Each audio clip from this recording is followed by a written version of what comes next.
जय जिनेन्द्र। मोक्ष मार्गस्य नेतारम् भेतारम् कर्म भूभृताम् ज्ञातारम् विश्वतत्त्वानाम् वन्दे तद्गुणलब्धये वन्दे तद्गुणलब्धये। अनंत उपकारी आस्था के आयाम चरम तीर्थंकर शमण भगवान महावीर को वंदन। तीर्थंकर परमात्मा के परंपरा में विचरण करने वाले समस्त चारित्र आत्माओं को वंदन करते हुए धर्म प्रेमी स्वाध्यायीगण, कर्नाटक जैन स्वाध्याय संघ के तत्वावधान से मैं शांतिलाल बोहरा आप सभी का हार्दिक स्वागत एवं अभिनंदन करता हूं। आत्मबंधुओं, जैसा कि तत्वार्थ सूत्र के माध्यम से हमारी कक्षा गतिशील है, तत्वार्थ सूत्र के अंतर्गत मोक्ष मार्ग का वर्णन हम निरंतर चर्चा कर रहे हैं उसके ऊपर,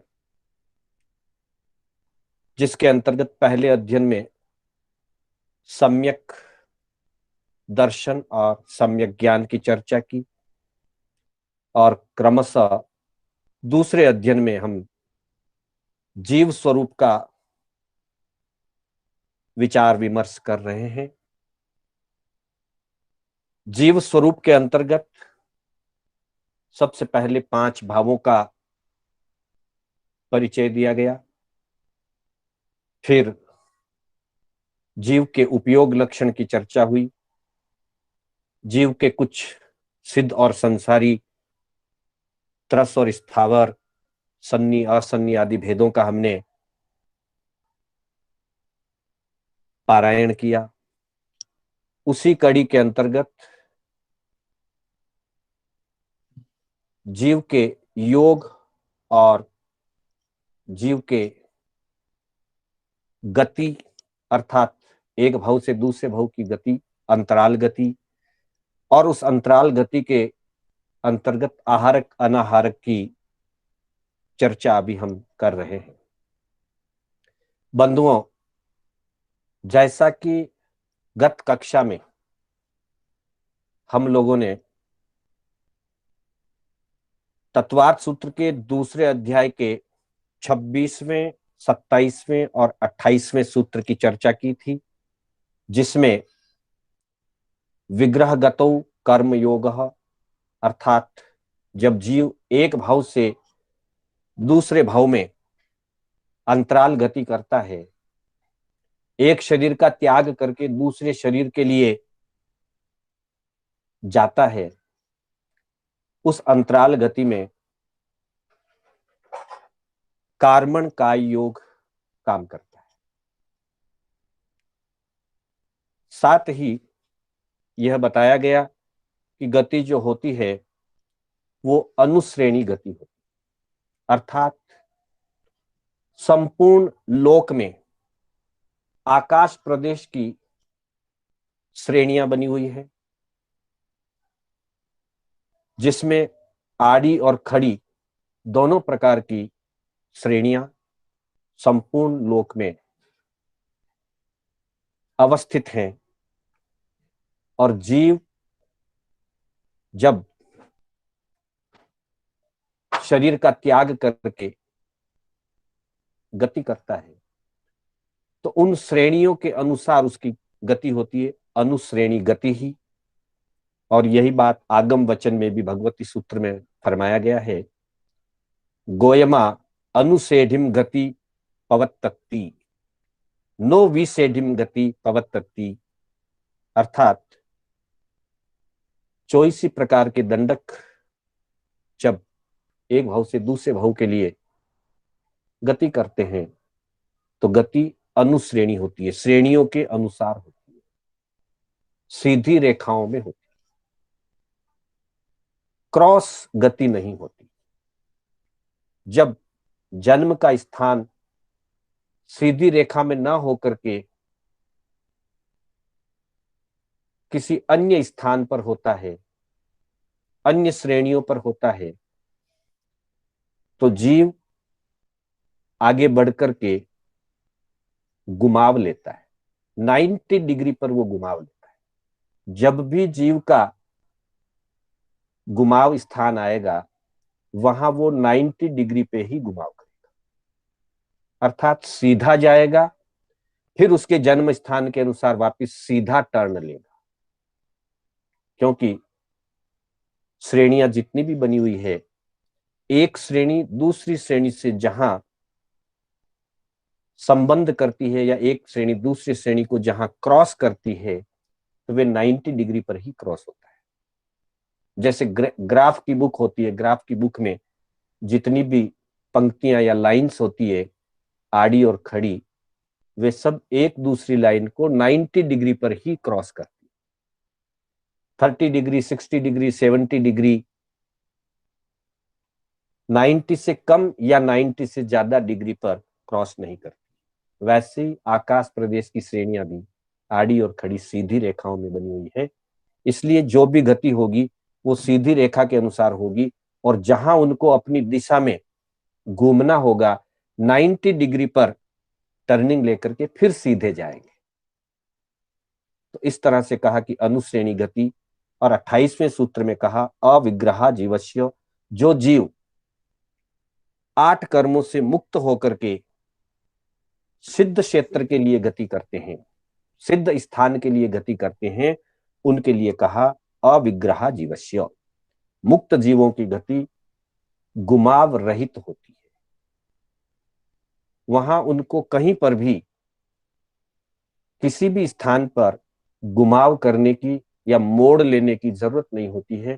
क्योंकि नीचे 2.5 द्वीप प्रमाण 45 लाख योजन प्रमाण मनुष्य क्षेत्र है जहां से मुक्ति की प्राप्ति होती है, और ठीक उसके ऊपर 45 लाख योजन प्रमाण का ही सिद्ध क्षेत्र है जहां सिद्ध जीव लोकाग्र के पास जाकर के रहते हैं।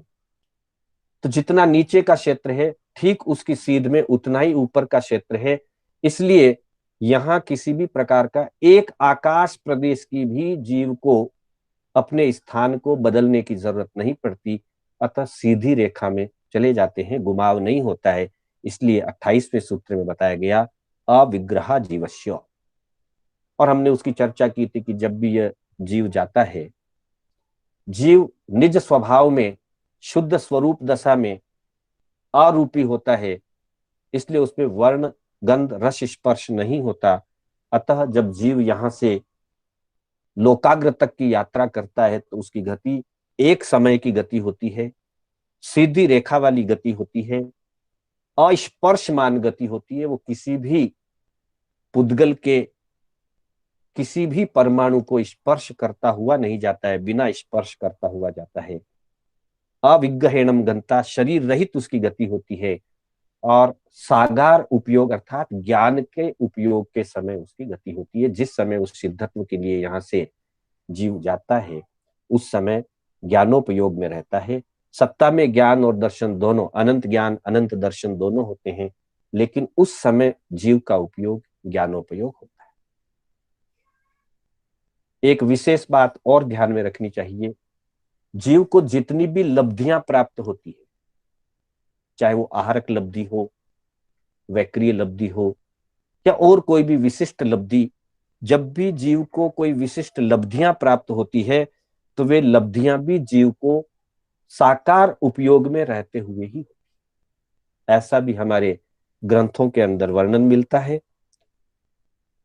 फिर आगे बढ़ते हुए सिद्ध गति के अतिरिक्त जो 4 गति में परिभ्रमण करने वाले जीव हैं, उन जीवों की गति किस प्रकार की होती है, एक भाव से दूसरे भाव जाते हुए, उसकी चर्चा 29वें सूत्र के अंदर की गई है। दूसरे अध्ययन का 29वां सूत्र ध्यान से सुनेंगे, उच्चारण करने का प्रयास करेंगे, याद करने का प्रयास करेंगे। तो कहा है, विग्रहवती च संसारिणः प्राक चतुर्भ्यः। संसारी जीवों की जो गति होती है, वह गति सीधी रेखा की भी होती है और विग्रहवती यानी घुमाव वाली भी होती है। पुनः ध्यान दीजिएगा, सिद्ध जीवों की गति एक समय की ही होती है और ऋजु गति ही होती है, वहां कोई घुमाव नहीं होता है। लेकिन संसार परिभ्रमण करने वाले जीव पूरे 14 राजलोक में और त्रसनाड़ के बाहर रहा हुआ क्षेत्र मिलाकर के जो 343 घन रज्जु क्षेत्र है लोक का, उसमें कहीं पर भी जीव का जन्म हो सकता है। जैसा उसका आयुष्य कर्म बंधेगा, जिस प्रकार की उसकी कर्मों की उदय स्थिति होगी, उसके अनुसार उसका जन्म होगा। लेकिन संपूर्णतः संपूर्ण लोक में जीव का कहीं पर भी जन्म हो सकता है। तो वैसी स्थिति में सीधी रेखा में हमेशा ही जन्म स्थान हो ये जरूरी नहीं। कुछ अंशों में जन्म स्थान, अगले भाव का जन्म स्थान मृत्यु के क्षेत्र से सीधी सरल रेखा में हो सकता है, और ऐसा हुआ तो एक समय की गति से जीव अपने अगले जन्म स्थान तक पहुंच जाएगा। लेकिन कभी अगला जन्म स्थान मृत्यु स्थान की सीधी रेखा से हट करके है, तो वैसी स्थिति में क्रॉस तो जीव जा नहीं सकता, क्योंकि क्रॉस तो श्रेणियां है ही नहीं। तो वैसी स्थिति में जीव पहले एक दिशा में गमन करेगा और फिर जैसे ही उसका पैरेलल जन्म स्थान वाला क्षेत्र आएगा, वहां टर्निंग लेकर के, मोड़ लेकर के पुनः अगली गति करेगा, आगे बढ़ेगा। तो वैसी स्थिति में कहा है कि विग्रहवती च संसारिणः प्राक चतुर्भ्यः, अर्थात संसारी जीवों की जो गति होती है एक भाव से दूसरे भाव की ओर जाते हुए, वह विग्रहवती होती है, अर्थात घुमावदार होती है। और साथ ही कहा कि च यानी ऊपर के सूत्र में जो अविग्रह शब्द दिया था उसको भी जोड़ लेंगे, अर्थात संसारी जीवों की गति विग्रह सहित भी हो सकती है और विग्रह रहित भी हो सकती है, यानी कि घुमाव वाली भी हो सकती है और बिना घुमाव की भी हो सकती है। बिना घुमाव की हुई तो उसे ऋजु गति कहेंगे, और घुमाव वाली हुई तो उसे विग्रहवती गति कहेंगे, घुमावदार गति। तो कहा प्राक चतुर्भ्यः, ऐसे घुमाव 3 तक हो सकते हैं, 3 घुमाव हो सकते हैं, अधिकतम 4 समय जीव को लग सकते हैं। अब इसके लिए एक विशेष बात कही है, सामान्यतया अधिकतम 3 समय ही लगते हैं जीव को आयुष्य पूरा करके शरीर त्याग करने के बाद अगले जन्म स्थान तक पहुंचने में। यहां एक बात और ध्यान रखने योग्य है, पिछली क्लास में किसी ने प्रश्न भी किया था कि जैसे मारणांतिक समुद्घात होता है, तो हमारे ग्रंथों में, शास्त्रों में वर्णन मिलता है कि आत्मा के प्रदेश कीड़ी की कतार की तरह कुछ प्रदेश जाते हैं, कुछ प्रदेश आते हैं, कुछ प्रदेश जाते हैं, कुछ प्रदेश आते हैं। तो वैसी स्थिति में तो 3 समय कैसे हो पाएगा, अंतर्मूर्त जितना समय होता है। तो यहां जन्म और मृत्यु इसमें दो बातों का ध्यान रखना जरूरी है। आत्मा के असंख्यात प्रदेश कहे गए हैं। एक जीव के, एक आत्मा के असंख्यात प्रदेश होते हैं। उन असंख्यात प्रदेशों में 8 प्रदेशों को रुचक प्रदेश कहते हैं। रुचक प्रदेश आकाशास्तिकाय के भी होते हैं और रुचक प्रदेश आत्मा के भी होते हैं। इसलिए दोनों बातों में स्पष्ट रहें, कहीं कोई कंफ्यूजन ना हो जाए। परसों जो हमारी चर्चा श्रेणियों के अंतर्गत हुई थी कि आकाश की जो श्रेणियां बनी हुई है वो रुचक प्रदेशों से प्रारंभ होती है, तो वो जो परसों की चर्चा थी वो आकाश के अनंत प्रदेशों में जो केंद्र में रहे हुए 8 लोक के केंद्र में रहे हुए जो 8 प्रदेश हैं, 4 दिशाओं में और 4 दिशाओं में स्थित, वे आकाशास्तिकाय के या आकाश के रुचक प्रदेश कहलाते हैं। वे 8 है। जैसे आकाश के रुचक प्रदेश होते हैं, जीव के भी रुचक प्रदेश कहे गए। प्रत्येक जीव के अपने अपने रुचक प्रदेश होते हैं। जैसे आकाश के प्रदेश आकाश के केंद्र में रहते हैं, जो स्थान जम्बू द्वीप के एकदम बीचों बीच मेरु पर्वत, सुदर्शन मेरु पर्वत के जड़ स्थान में आए हुए हैं, वहां से उन 8 रुचक प्रदेशों से संपूर्ण आकाश श्रेणियां निकलती। वैसे ही आत्मा के जो रुचक प्रदेश है, मनुष्य की अपेक्षा से हम चर्चा करेंगे तो मनुष्य का जो नाभि केंद्र होता है, शरीर में हमारी जो नाभि है, वो हमारा केंद्र स्थान कह सकते हैं। उस नाभि प्रदेश में सबसे बीचों बीच जो 8 प्रदेश आत्मा के हैं, वो आत्मा के रुचक प्रदेश कहलाते हैं।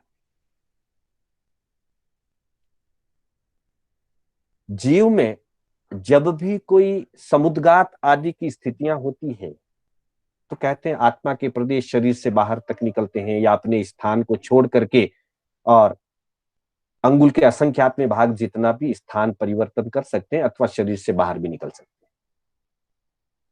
अलग अलग प्रकार के समुद्गात हैं। जैसा जैसा समुद्गात होगा वैसे वैसे आत्म प्रदेशों की स्थिति, मतलब स्थान परिवर्तित होगा।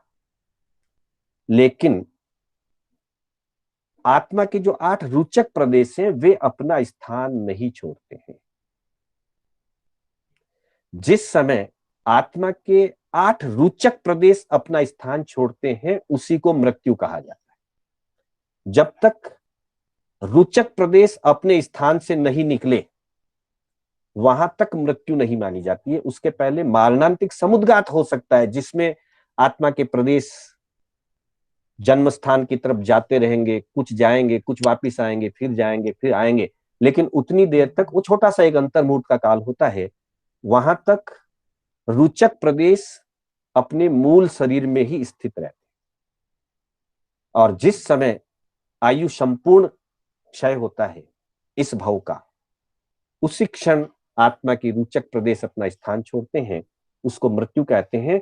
और फिर वे रुचक प्रदेश अगले स्थान पर पूरी आत्मा के साथ पहुंचते हैं। वहां जाकर के स्थित होने को जन्म कहते हैं।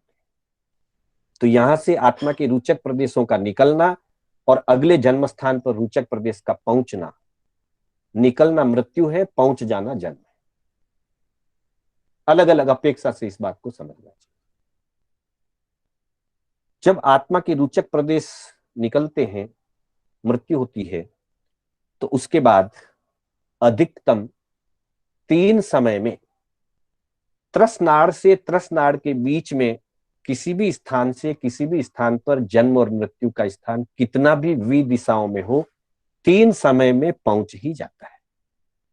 लेकिन त्रसनाड़ के बाहर के जो स्थान है, जहां सिर्फ स्थावर जीव होते हैं और उनमें भी मुख्य रूप से सूक्ष्म स्थावर जीव होते हैं, वे जीव जब एक तरफ के स्थान से दूसरे तरफ के स्थान में जन्म लेते हैं, तो घुमाव उनको ज्यादा जरूरत पड़ती है। उनका स्थान बहुत अधिक विदिशा में रहा हुआ होता है। वैसी स्थिति में किसी किसी जीव को 4 समय भी लगते हैं। इसलिए स्थानांक सूत्र में कहा गया है कि नेरईयाणम उक्कोसेणम ती समत्ति तेणम विग्रहणम। 3 समय वाली विग्रह गति से नारकी आदि के जीव उत्कृष्ट पहुंच जाते हैं, वो वजंती अपने स्थान पर उत्पन्न होते हैं। एकेंद्रीय वज्यम, एकेंद्रीय को छोड़ करके, क्योंकि एकेंद्रीय जीवों को कभी कभी 4 समय भी लग सकते हैं। उस दृष्टि से सामान्य दृष्टि से 3 समय, एकेंद्रीय जीव जो विशेष क्रॉस स्थान में रहा हुआ है, त्रस नाड़ी के किसी एक विदिशा में रहा हुआ है और वहां से निकल करके त्रस नाड़ी के दूसरी तरफ वाली किसी विदिशा में अगर उत्पन्न होना होता है, पूरी त्रस नाड़ी को क्रॉस करके दूसरी तरफ जाना होता है, तो वैसी स्थिति में 4 समय भी लग सकते हैं। वरना एकेंद्रीय को छोड़ करके, क्योंकि त्रस जीव त्रस नाड़ से बाहर जाते भी नहीं है और बाहर जन्मते ही नहीं। त्रस जीवों का जन्म स्थान त्रस नाड़ी के अंदर ही होता है, त्रस नाड़ी के बाहर मात्र स्थावर जन्मते हैं। तो वैसी स्थिति में किसी किसी जीव को जो एकेंद्रीय पने में जन्म ले रहा है उसको 4 समय लग सकते हैं, अन्यथा 3 समय लगते हैं। इसलिए कहा गया है विग्रहवती च संसारिणः प्राक चतुर्भ्यः। संसारी जीवों की गति विग्रहवती भी होती है और अविग्रह भी होती है। अगर बिल्कुल सीधी रेखा में है तो एक समय में जीव पहुंच जाएगा, वो अविग्रह ऋजु गति हो जाएगी। और क्रॉस दिशा में जन्म स्थान है तो एक घुमाव लेकर के 2 घुमाव लेकर के भी जीव उत्पन्न होगा। एक घुमाव लेगा तो 2 समय लगेंगे, 2 घुमाव लेगा तो 3 समय लगेंगे। और एकेंद्रीय जीव को कभी कभी 3 घुमाव लेने पड़ सकते हैं, तो वैसी स्थिति में 4 समय भी लग सकते हैं। अब ये जब 3 या 4 समय लगते हैं तो किस प्रकार की व्यवस्था होती है, उसके लिए अगले सूत्रों में बताया गया है। पहले तो ये कहा कि जब एक समयो अविग्रह, एक समय की जब गति होती है तो वो अविग्रह होती है, मतलब उसमें घुमाव नहीं होता।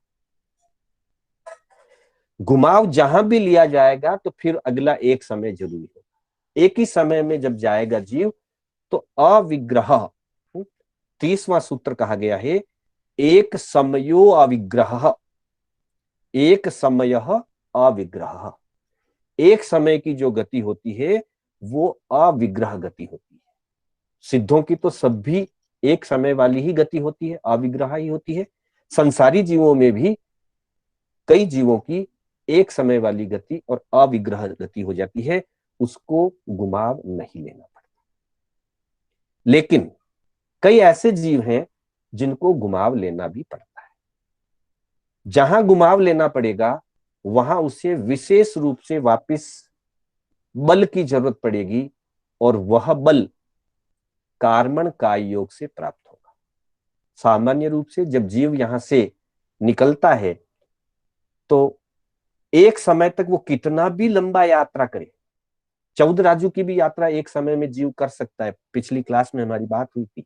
कभी कभी 7वीं नरक से नीचे जो लोक का चरमांत आता है, उस स्थान पर रहा हुआ सूक्ष्म एकेंद्रीय का जीव अपना आयुष्य पूरा करता है और ऊपर सिद्ध क्षेत्र के पास जहां लोक का चरमांत है वहां जाकर के सूक्ष्म जीव के रूप में उत्पन्न होता है।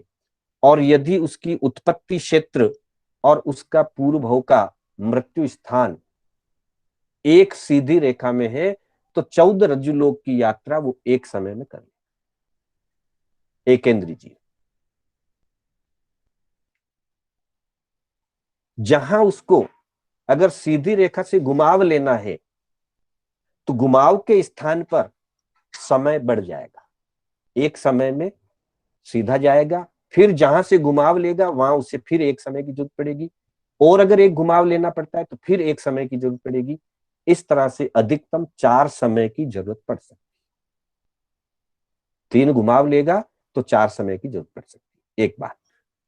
दूसरी बात, जहां जीव गुमाव लेता है, जहां टर्निंग होती है, वहां नए बल की जरूरत पड़ती है। अन्यथा पहले तो पूर्व शरीर से छूटते ही उसके साथ जो बल होता है, उस बल से वो आगे बढ़ता है। जहां टर्न लेगा, पूर्व शरीर से छोड़ा हुआ जो बल साथ लेकर के निकला था, पूर्व शरीर का फोर्स जो था, वो टर्निंग के टाइम पर धीमा पड़ जाएगा। अतः जहां उसको घुमाव लेना है, वहां उसे नए फोर्स की, नई बल की जरूरत पड़ेगी, और वो बल उसे कार्मण काय योग से मिलेगा। इसलिए एक सूत्र पहले आया था, 28वां सूत्र, शायद 27वां, 28वां, 26वां सूत्र, कि विग्रह गतो कर्म योग। विग्रह गति में अगर फोर्स की जरूरत पड़ती है, तो कर्म योग यानी कार्मण योग से, कार्मण काय योग से शरीर को फोर्स मिलता है। जीव को आगे जाने में तेजस और कार्मण शरीर साथ रहेंगे, तो कार्मण काय योग के द्वारा उसको नया फोर्स मिलेगा। तो जहां विग्रह गति होगी, घुमावदार गति होगी जीव की, वहां पहली बात 90 डिग्री पर वो टर्निंग करेगा। जहां वो टर्निंग करेगा, वहां उसे नए फोर्स की, अतिरिक्त बल की जरूरत पड़ेगी। वो बल उसे कार्मण काय योग से मिलेगा। दूसरी बात। तीसरी बात जो अगले सूत्र में बताई गई है, 31वां सूत्र है, जिसमें कहा है एकम द्वौ वानाहारकः। फिर एक बार सूत्र को सुनिए, एकम द्वौ वानाहारकः। जीव एक, द्वौ यानी दो, वा यानी अथवा, एक अथवा दो समय के लिए अनाहारकः, अनाहारक हो सकता है। इस सूत्र में काफी चर्चा की जरूरत है। पहले इतना सा इस सूत्र से समझ लें कि एक अथवा दो समय अनाहारक हो सकता है। कहीं कहीं तीन समय अनाहारक होने की बात भी कही गई है। इसलिए तत्वार्थ सूत्र में यही सूत्र है, एकम द्वौ वानाहारकः। लेकिन तत्वार्थ सूत्र की आगे चलकर के जो टीकाएं लिखी गई, जैसे सबसे पहली टीका जो उत्तरार्जुन सूत्र पर, मिच्छामि तत्वार्थ सूत्र पर जो सबसे पहली टीका लिखी गई, हमने जब तत्वार्थ सूत्र प्रारंभ किया था, इसका परिचय लिया था, उस समय ये काफी चर्चा हुई थी कि कैसी कैसी इस पर टीकाएं वगैरह है। तो उसमें सबसे पहली जो टीका लिखी गई, वो टीका लिखी दिगंबर आचार्य पूज्यपाद स्वामी ने, सर्वार्थ सिद्धि। इसी तरह से बाद में राजवार्तिक, श्लोक वार्तिक आदि विभिन्न टीकाएं इस पर लिखी गई। एक भाष्य भी तत्वार्थ सूत्र के ऊपर लिखा गया है। तो मूल तत्वार्थ सूत्र में सूत्र है एकम द्वौ वानाहारकः। एक अथवा दो समय तक जीव अनाहारक रहता है। लेकिन सर्वार्थ सिद्धि टीका, राजवार्तिक और श्लोक वार्तिक में इस सूत्र का एक दूसरा विकल्प मिलता है, जिसमें कहा है एकम द्वौ त्रीन वानाहारकः। एक, दो या तीन समय जीव अनाहारक रहता है। दोनों प्रकार के सूत्र मिलते हैं। जब हम आगम के अंदर इसकी चर्चा देखते हैं, तो आगम के अंदर अनाहारक का वर्णन आया है, आहारक और अनाहारक। तो सबसे पहले हम आहारक किसको कहते हैं और अनाहारक किसको कहते हैं, इसका थोड़ा सा ध्यान कर लें। आहारक का मतलब है जीव औदारिक, वेक्रिय या आहारक पुद्गलों का जो ग्रहण करता है, जिस समय जीव का जो स्थूल शरीर बना हुआ है, उसके अनुसार जीव आहार संबंधी पुद्गलों का ग्रहण करता है। मुख्य रूप से तो औदारिक पुद्गलों का ग्रहण करता है, मनुष्य और तिर्यंच, और वेक्रिय पुद्गलों का ग्रहण करते हैं नारकी और देवता। तो हमारे आगमों में आहार की बहुत चर्चा हुई। दो अपेक्षाओं से आहार की बहुत चर्चा हुई है, विस्तृत चर्चा हुई है। एक चर्चा तो 3 प्रकार के आहारों को लेकर के है, और दूसरी चर्चा मुनि के आहार की अपेक्षा से है। उसमें भी बहुत विस्तृत चर्चा हुई है, निर्दोष आहार कैसे लिया जाए, क्या लिया जाए, उसकी चर्चा है। अभी हमारा वो विषय नहीं। अभी हमारा विषय जो है आहारक और अनाहारक वाला, वो जीव सामान्य की अपेक्षा, साधु की अपेक्षा नहीं, सभी सामान्य रूप से सभी जीवों की अपेक्षा से जो आहार का स्वरूप बताया गया है उसको यहाँ पे चर्चा की गई। तो आगमों में बताया गया है कि मूल रूप से 3 प्रकार का आहार होता है। प्रारंभ में 2 प्रकार के आहार की चर्चा की, द्रव्य आहार और भाव आहार। जिन पुद्गलों को आहार के रूप में ग्रहण किया जा सकता है, जीव जिन पुद्गलों को आहार के रूप में ग्रहण करता है, वे पुद्गल द्रव्य आहार कहलाते। अर्थात हम जिन पुद्गलों को आहार के रूप में ग्रहण करते हैं वे पुद्गल द्रव्य आहार है, पुद्गल द्रव्य आहार के रूप में। और जीव जिस जिस रूप में आहार ग्रहण करता है उसे भाव आहार कहा गया। और फिर भाव आहार के 3 भेद बताए गए हैं, ओज आहार, रोम आहार और कवल आहार। पुनः ध्यान दीजिएगा, मूलतः आहार के 2 भेद किए, द्रव्य आहार और भाव आहार।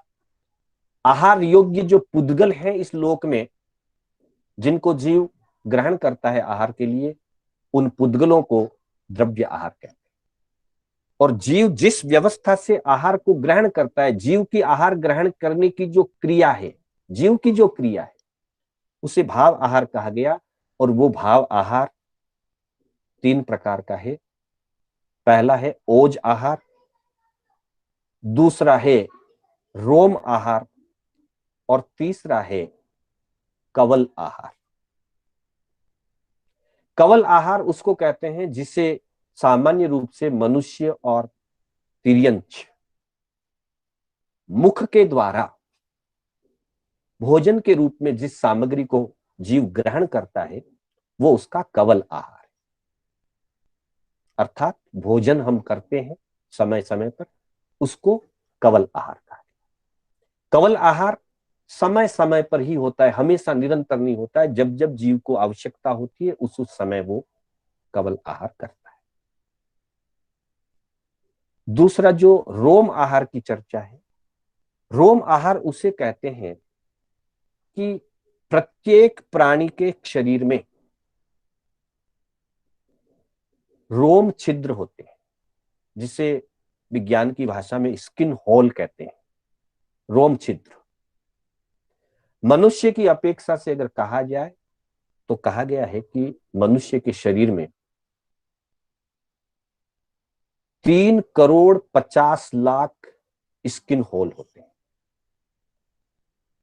ध्यान दीजिएगा, 3.5 करोड़ रोमराजी जिसको कहते हैं, मनुष्य के शरीर में 3.5 करोड़ रोम होते हैं।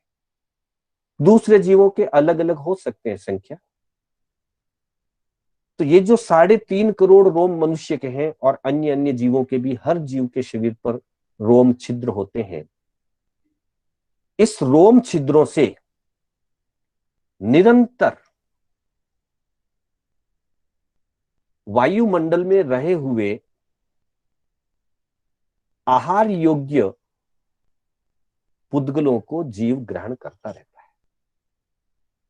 स्थूल दृष्टि से कहा जाए तो वातावरण में जो नमी है, जो गर्मी है, और भी जो जो चीजें हैं सूक्ष्म, वो सूक्ष्म चीजों में से जीव को जिन चीजों की आवश्यकता है, जीव निरंतर डे एंड नाइट 24 आवर्स रोम छिद्रों के द्वारा, स्किन होल्स के द्वारा वातावरण में से कुछ न कुछ ग्रहण करता ही रहता है।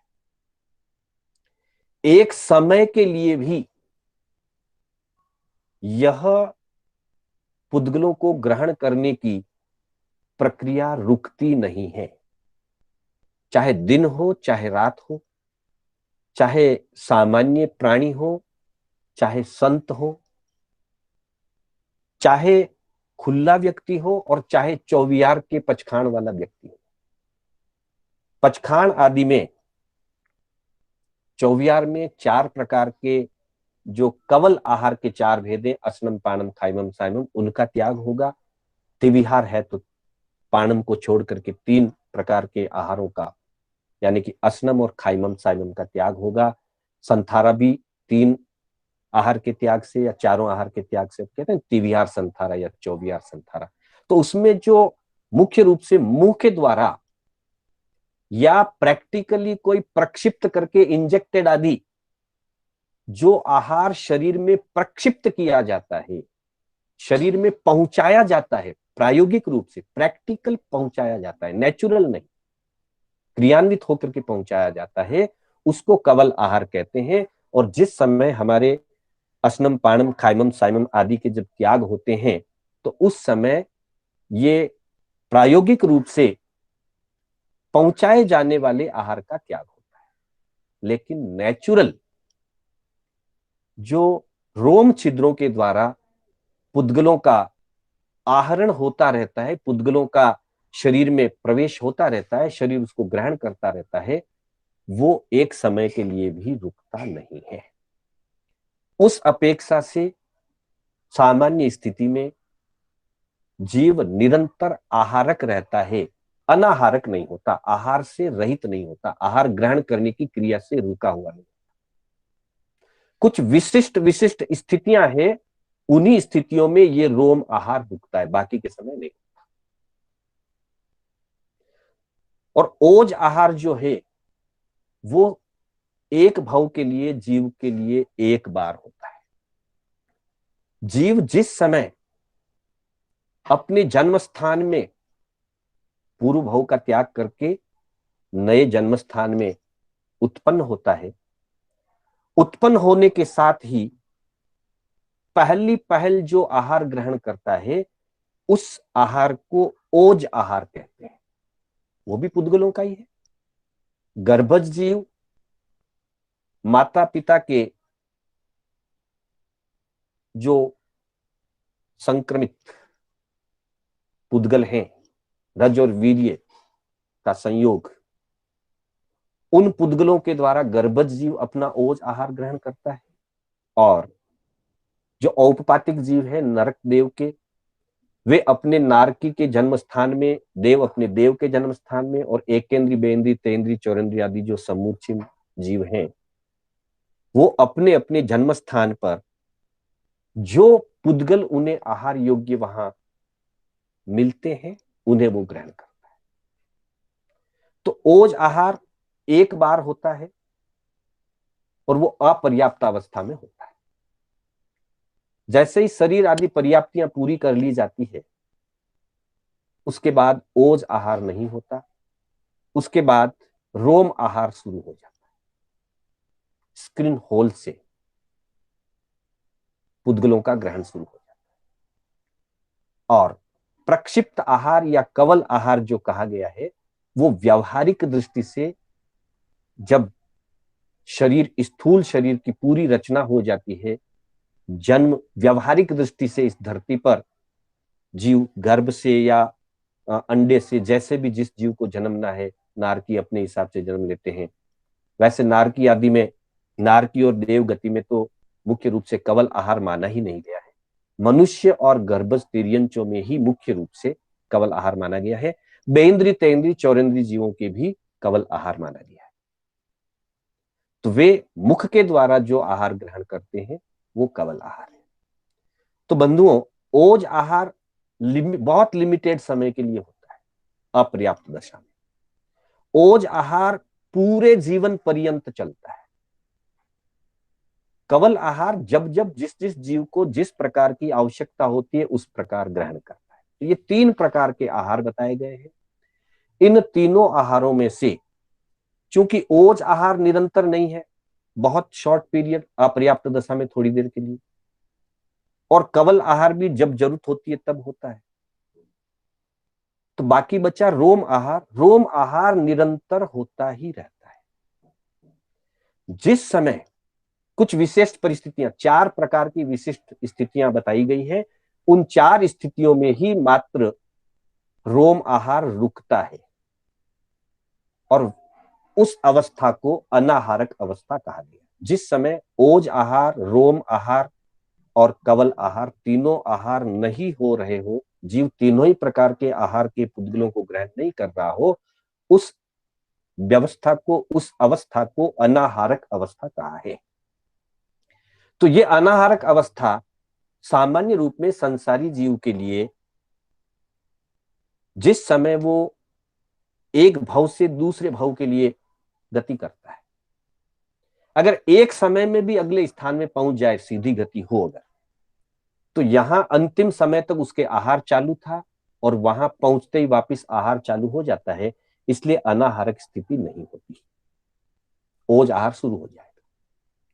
लेकिन कुछ जीव जो 2 समय, 3 समय या 4 समय लेते हैं, वैसी स्थिति में जहां जहां उनको घुमाव करना होगा, वहां कार्मण का योग कार्य करेगा, और वहां अनुपूर्वी नाम कर्म भी काम करेगी। कर्म प्रकृति में हम लोगों ने पढ़ा होगा कि नाम कर्म के विभिन्न भेद हैं, उसमें अनुपूर्वी नाम कर्म भी है, जिसमें नरक गति अनुपूर्वी, तिर्यंच गति अनुपूर्वी, मनुष्य गति अनुपूर्वी और देव गति अनुपूर्वी। अनुपूर्वी का मतलब जीव को अपने स्थान पर लेकर जाने वाला कर्म। एक व्यवहार अपेक्षा से उदाहरण भी दिया कि जैसे बेल के गाड़ी के अंदर नाथ डाल दी जाती है, तो जैसे नाथ को घुमाया जाता है, जिस दिशा में उसको ले जाना उस दिशा में उस रस्सी को घुमाया जाता है, तो उस उदाहरण से आचार्यों ने अनुपूर्वी नामकरण को समझाया कि अनुपूर्वी नामकरण एक ऐसा नामकरण है कि जीव को जहां जिस दिशा में घूमना होता है वो घुमा करके उसको ले जाए। तो कहा गया कि जहां कार्मण काय योग काम करेगा अंतराल गति में, और जहां अनुपूर्वी नामकरण काम करेगा, वहां जीव के पास ऐसा कोई साधन नहीं है कि वो आहार के पुद्गलों को ग्रहण कर सके, क्योंकि यहां का शरीर उसने त्याग कर दिया और अगले शरीर के लिए अभी तक उसने जन्म स्थान पर उसको पहुंचा नहीं है। तो उस बीच का एक समय, 2 समय अनाहारक हो सकता है, ऐसा मुख्य रूप से तत्वार सूत्र में कहा, और टीकाओं आदि में कहा 3 समय अनाहारक हो सकता है। भगवती सूत्र में भी इसकी चर्चा चली, हम इसकी अभी चर्चा करेंगे। तो वो 1 समय या 2 समय का जो काल होता है वो अनाहारक होता है। उसके बाद जैसे ही वो अपने जन्म स्थान पर पहुंचता है, जीव वहां से पुद्गलों को ओज आहार के रूप में ग्रहण करना शुरू कर देता है। फिर जब तक शरीर की व्यवस्था नहीं बनती, वहां तक वो कुछ क्षण के लिए ओज आहार करता है और फिर वापस रोम आहार चालू हो जाता है। तो एक अवस्था तो ये है कि जीव जब एक गति से दूसरी गति में जाता है, तो अंतराल गति के अंदर वो अनाहारक होता है, 1 समय, 2 समय या 3 समय, मान्यताओं के अनुसार कहीं 2 माना है, कहीं 3 माना। दूसरा कहां अनाहारक होता है, तो बताया कि जब जीव केवल ज्ञान प्राप्त कर लेता है, केवल ज्ञान प्राप्त करने के बाद कुछ एक केवली भगवंतों के आयुष्य कर्म और बाकी के जो 3 कर्म शेष हैं, अघाती 4 कर्मों में एक आयुष्य कर्म और बाकी के जो 3 कर्म हैं, उन 3 कर्मों की और आयुष्य कर्मों की अगर स्थिति सम ना हो, आयुष्य कर्म कम है और बाकी के 3 कर्मों की स्थिति अगर अधिक है, तो वैसी स्थिति में जीव केवली समुद्घात करता है। केवली समुद्घात के लिए जीव को 8 समय नियत बताए गए हैं, 8 समय लगते हैं उसमें। तो उस 8 समय के अंदर जो तीसरा, चौथा और 5वां समय होता है, हाँ, केवली समुद्घात की विस्तृत चर्चा हम फिर आगे जब समुद्घात आदि का विषय आएगा तब करेंगे। अभी मात्र अनाहारक वाली बात हम कर लेते हैं कि केवली समुद्रघात के 8 समयों में जो तीसरा, चौथा और पांचवा समय आता है, वे 3 समय कार्बन काय योग के होते हैं, और जहां कार्बन काय योग होता है वहां पे आहार ग्रहण नहीं होता है। तो वे 3 समय 13वें गुणस्थान के जीव के लिए जो केवली समुद्रघात करता है उनके अनाहारक होता है 3 समय। उसके बाद केवली समुद्रघात पूरा हो जाता है, जीव 13वें गुणस्थान के अंत समय में योग निरोध कर देता है और 14वें गुणस्थान में पहुंचता है, तब अयोग दशा होती है। अयोग दशा में आहार नहीं होता, क्योंकि आहार ग्रहण करने के लिए आत्म प्रदेशों में चंचलता होनी होती है। बिना आत्म प्रदेशों के चंचलता के आहार या कर्म पुद्गल कुछ भी ग्रहण नहीं होते हैं। तो 14वें गुणस्थान में अयोग दशा होने से किसी भी प्रकार के आत्म प्रदेशों में चंचलता नहीं है, इसलिए आहार नहीं होता। तो 13वां गुणस्थान असंख्यात समय, 5 लघु अक्षर बोले उतना सा छोटा सा काल होता है। समय तो असंख्यात होते हैं, वो छोटा सा काल 14वें गुणस्थान का जीव अनाहारक रहता है। तो संसार स्थिति में 3 स्थानों पर जीव अनाहारक होता है। पहली अवस्था वाटे बहते अंतराल गति में कोई जीव 1 समय, कोई जीव 2 समय अथवा 3 समय तक अनाहारक हो सकता है। एक चर्चा। दूसरी चर्चा, केवली समुद्रघात के समय एक पहला समय, दूसरा समय आहारक होता है, तीसरा, चौथा और पांचवा ये 3 समय अनाहारक के होते हैं। फिर वापिस छठा, सातवां, आठवां समय आहारक का होता है। तो 3 समय केवली समुद्रघात के अंदर 13वें गुणस्थान में जीव अनाहारक होता है। तीसरी अवस्था 14वें गुणस्थान में सारे जीव नियमा रूप से अनाहारक होते हैं।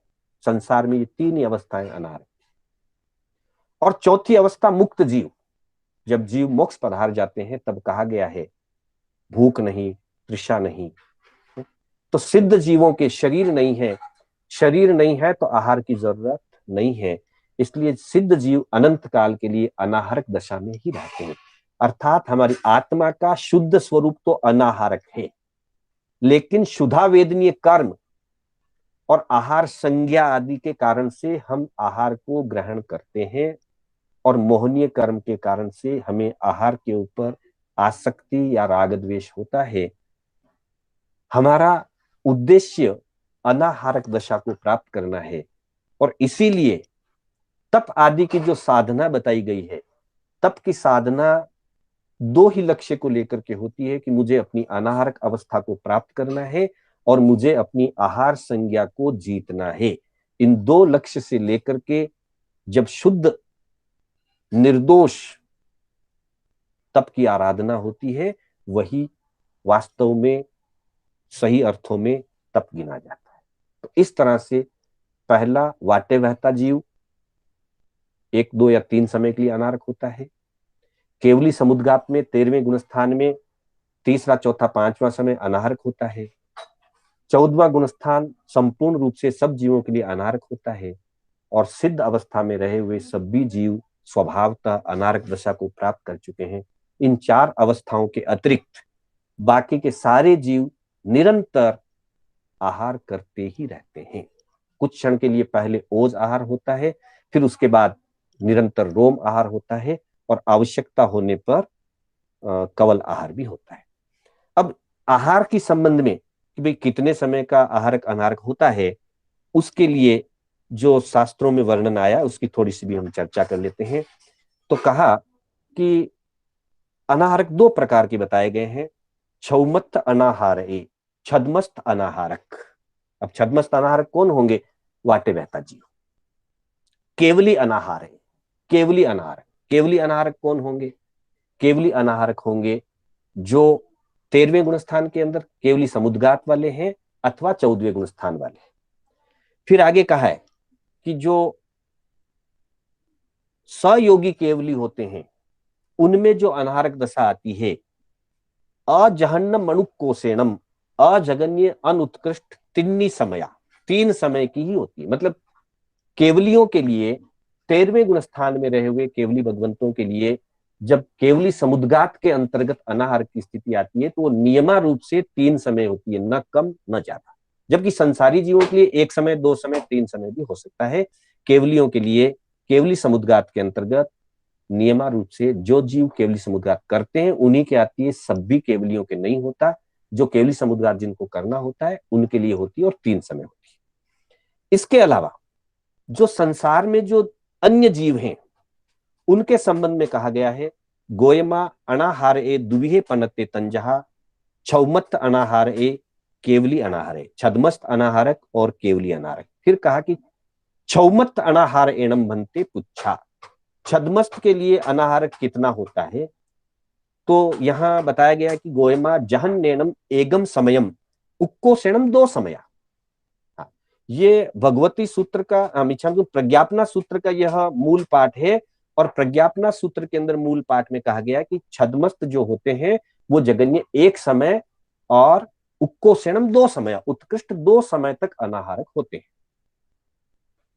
लेकिन भगवती सूत्र के अंदर जहां अंतराल गति की बात कही वहां पे 4 समय की अंतराल गति भी बताई है।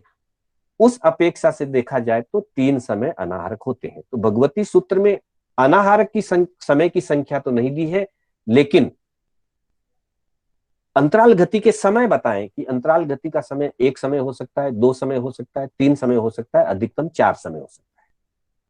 तो उस दृष्टि से आचार्यों ने विवेचन करते हुए फरमाया है कि 3 समय तक अनाहारक हो सकते हैं। उसी आधार से तत्वार्थ सूत्र की टीकाओं में भी 3 समय के अनाहारक की चर्चा भी की गई है। 2 समय के अनाहारक की भी चर्चा की गई है और 3 समय के अनाहारक की भी चर्चा की। तो वहां दोनों अपेक्षा से हम इस चीज को समझ सकते हैं कि जो त्रसनाड़ से त्रसनाड़ के अंदर ही भव भ्रमण करते हैं उनके लिए उत्कृष्ट 2 समय ही अनाहारक होता है, क्योंकि तीसरे समय में वो अपने जन्म स्थान में पहुंच जाए। और जो स्थावर नाड़ से दूसरी तरफ के स्थावर नाड़ में जाकर के जन्म लेंगे, ऐसे एकेंद्रीय सूक्ष्म एकेंद्रीय जीवों के लिए 3 समय तक अनाहारक की स्थिति हो सकती है। जैसा भगवती सूत्र के अंदर 4 समय की गति बताई गई है। अगर 4 समय की गति होगी तो 3 समय अनाहारक, 3 समय की अंतराल गति होगी तो 2 समय अनाहारक, 2 समय की अंतराल गति होगी तो 1 समय अनाहारक, और 1 समय की अंतराल गति होगी तो अनाहारक दशा नहीं होगी। यहां अंतिम समय जिस शरीर को वो त्याग करेगा, अंतिम समय आहार युक्त होगा और अगले ही समय में नए जन्म स्थान में जाएगा और जाते ही वहां आहार ग्रहण कर लेगा। इसलिए 1 समय वाली सीधी रेखा की जो गति होती है उसमें अनाहारक दशा नहीं आती है। ऐसा आगमों में विभिन्न अपेक्षाओं से आहारक और अनाहारक का वर्णन किया गया है। कोशिश की गई है कि उसे आपको हर अपेक्षाओं से भगवती सूत्र, प्रज्ञापना सूत्र, तत्वार्थ सूत्र और तत्वार्थ की टीकाओं में जो जो वर्णन आया है उसकी चर्चा हमने यथासंभव की है। फिर भी अगर किसी को विशेष जानकारी चाहिए तो वे प्रज्ञापना सूत्र के 18वें पद को पढ़ सकते हैं और इसी तरह से जो है भगवती सूत्र के अंदर जो वर्णन आया हुआ है भगवती सूत्र के अंदर भी पढ़ सकते हैं। तो जहां भी उनको विशेष जानकारी चाहिए वो भगवती सूत्र और प्रज्ञापना सूत्र में पढ़ सकते हैं अथवा विशिष्ट विद्वानों से पूछ सकते हैं। भगवती सूत्र के अंदर 34वें शतक में इसका वर्णन है और प्रज्ञापना सूत्र के अंदर 18वें पद के अंदर इसका वर्णन है। तो मैं पुनः आप सभी का आभार मानते हुए आगम विपरीत कोई भी कथन हुआ हो अथवा बोलने में कोई उपयोग विवेक चूक गया हो और गलत उच्चारण हुआ हो तो मैं आप सभी की साक्षी से, संघ की साक्षी से, आत्मा की साक्षी से मिच्छामि दुक्कडम करता हूँ। पुनः मैं कर्नाटक जैन स्वाध्याय संघ की ओर से आप सभी का, मैं शांतिलाल बोहरा आपका धन्यवाद ज्ञापित करता हूँ। अब हमारा एक 5 मिनट का समय रहेगा। आज की कोई चर्चा में कोई छोटा मोटा प्रश्न हो तो 5 मिनट के लिए हम उसकी चर्चा कर सकते। जी मास्टर जी, आपने बोला 4 समय का ये रहेगा तो वो 3 समय अनाहारक रहेगा, तो केवली समुद्रगात में पीछे के 3 समय अनाहारक बोला है, तो नहीं, उसमें मतलब एक ध्यान से सुन लीजिए। ये जो 3 समय अनाहारक की बात है वो अंतराल गति की बात है। केवली समुद्रगात के लिए जो कहा उसमें तीसरा, चौथा और 5वां 3 समय ही कार्मण काय योग युक्त होते हैं और कार्मण काय योग के समय आहारक नहीं होता, अनाहारक होता है। केवली समुद्घात में तीसरा चौथा पांचवा समय, पहला दूसरा आहारक का है, तीसरा चौथा पांचवा अनाहारक का है, फिर छठा सातवां आठवां आहारक। ओके। और वाटेवेता में आपने बोला चौथा समय 3 समय अनाहारक, तो चौथे समय को क्या बोलेंगे, आहारक? हाँ, चौथे समय मतलब जो हाँ पहुंच त्रासनाड़ वाला। हाँ, वो जैसे ही वहां पहुंचता है, चौथा समय पहुंचने का समय होता है, पहुंचते ही आहार ग्रहण कर लेता है, इसलिए आहार खाओ। अच्छा, हाँ, मुझे पूछना था, ये मोड़ लेती है ना विग्रह गति में? जी, विग्रह गति में मोड़ लेती है जब जीव, तब जी, वो कार्बन शरीर से बल लेता है, कार्बन का योग से, कार्मण तो काय योग से बल मिलता है उसको। वो आहार नहीं है? नहीं, आहार अलग चीज है, बल का मतलब उसको फोर्स मिलता है घूमने के लिए। जब देखो कोई भी गाड़ी जब घूमती है तो घूमते टाइम स्लो हो जाती है, तो वापस उसको स्पीड देनी पड़ती है। तो अच्छा। आहार का मतलब है पुद्गलों को ग्रहण करना, और फोर्स का मतलब है बल। तो कार्बन उस समय कार्बन शरीर ही है उसके पास, इसलिए कार्बन काय योग से उसको फोर्स मिलता है। और स्थावर जीवों के सिर्फ रोमहार होता है? हाँ, ऐसा ही बताया गया है। ओज आहार तो होगा ही जन्म के समय पहले, हाँ फिर वो रोम तो, आहार। हाँ तो, और तो अनुपूर्वी का क्या रोल है? जी, अनुपूर्वी का क्या रोल है? कार्बन का योग फोर्स देता है, अनुपूर्वी दिशा निर्धारित करती है, वो काम कर डायरेक्शन का काम अनुपूर्वी का है, और पुश पुश करने का काम कार्बन का है। तो वो काम कर्म ही करती है? जी, वो काम कर्म ही करता है, कर्म? कर्म, हाँ, कर्म और आत्मा साथ में है ना। नहीं, अनुपूर्वी का काम कर्म ही करता है।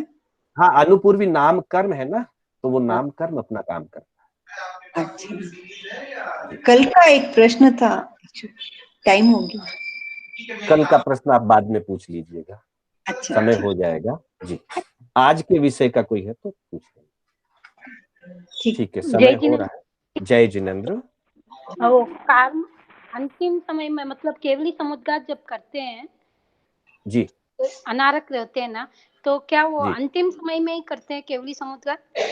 नहीं, 13वें गुणस्थान का अंतिम अंतर्मूर्त एक छोटा सा समय 13वें गुणस्थान के अंत में होता है। उसके बाद में 13वें गुणस्थान के अंत में केवली समुद्घात के बाद योग निरोध होता है, फिर जीव 14वें गुणस्थान में जाता है, और 14वें गुणस्थान के अंदर 5 लघु अक्षर उच्चारण करें उतना सा छोटा सा समय रहता है, फिर जीव मोक्ष जाता है। तो 13वें गुणस्थान के लगभग अंतिम अवस्था में केवली समुद्घात।